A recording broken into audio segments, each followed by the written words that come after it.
we saw L&T Finance that posted a strong second quarter. Here's how the numbers played out. Revenues rose 26% at 1,232 crore rupees. Profits, meanwhile, those came in 17% higher at 182 crore rupees. We'll pull up the stock for you. The stock is up almost 0.5%. So we're putting the spotlight as far as the numbers go with N. Sivaraman, the President and whole-time Director at L&T Finance.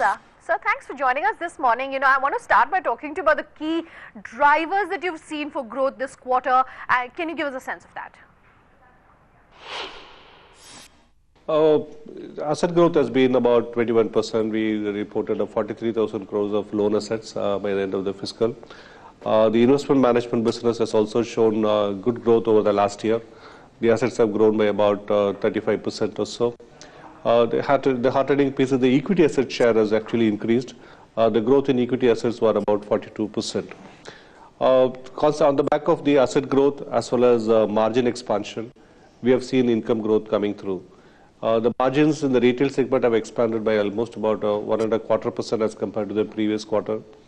The wholesale segment margin has remained stable to might marginally increase.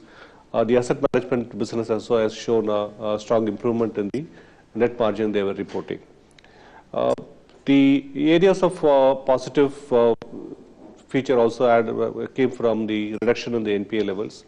There are two aspects to reducing the NPA. One, that we rolled back, collected some of the loans in the retail segment. Consequently, the NPA levels came down by about 70 odd crores of rupees. In the wholesale segment, we sold away a few assets, totaling to about 190 odd crores of rupees to ARCs. The losses are being absorbed over the next 8 quarters or so. A silent aspect of our performance is that we increased the provision coverage on the NPAs from 26% to 33%. Directionally, we would like to take this coverage to around 40% for the consolidated balance sheet. So this growth of PAT increase of 16% is after providing for some of these incremental provisions. Okay, I want to turn your attention as far as credit growth goes, sir, right now. What's the sense you can give us that you're getting from the markets? Is the corporate drive that you're seeing from a credit standpoint coming back in some sense? Not yet, sir. Not yet. I think what we can say that the manufacturer of final consumption goods are seeing some more stability. The intermediate manufacturers are still get to use their capacity fully. As far as the infrastructure project is concerned, there have been no new projects. The government announcements or policy reforms that they have taken will take some more time, looks like, before they result in projects on the ground. You know, I noticed from your numbers that your gross NPAs have come down substantially. Can you help us understand what really has led to that, and any sort of outlook you can give us on where it's likely headed? As I mentioned at the beginning, our retail NPAs have come down by 70 crores on the back of collections. The wholesale NPAs have come down because we sold 190 crores worth of assets to ARCs.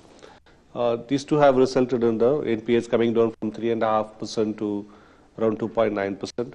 The net NPAs have come down because we increased the provision coverage from 26% to 33%. So this is how it has been. It has happened. In the current year, we may not see a many significant reduction in the gross NPAs as far as the wholesale assets are concerned. But I do expect that the retail book will see any reduction in the gross NPAs by 31st March, even if there is a blip in the month of December. Give me also a sense of really, the cost of capital right now, Mr. Sivaraman, and how are your margin levels shaping up? Yeah, we have seen a reduction of almost about 20 to 25 bips in the last quarter-on-quarter basis in our borrowing cost. I would expect that our borrowing cost will continue to trend down.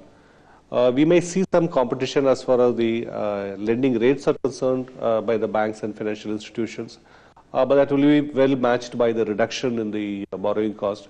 So I'm expecting the overall margin levels to remain flat to marginally improving.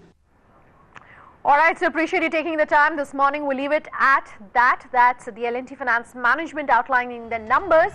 But coming up, The ECB stress test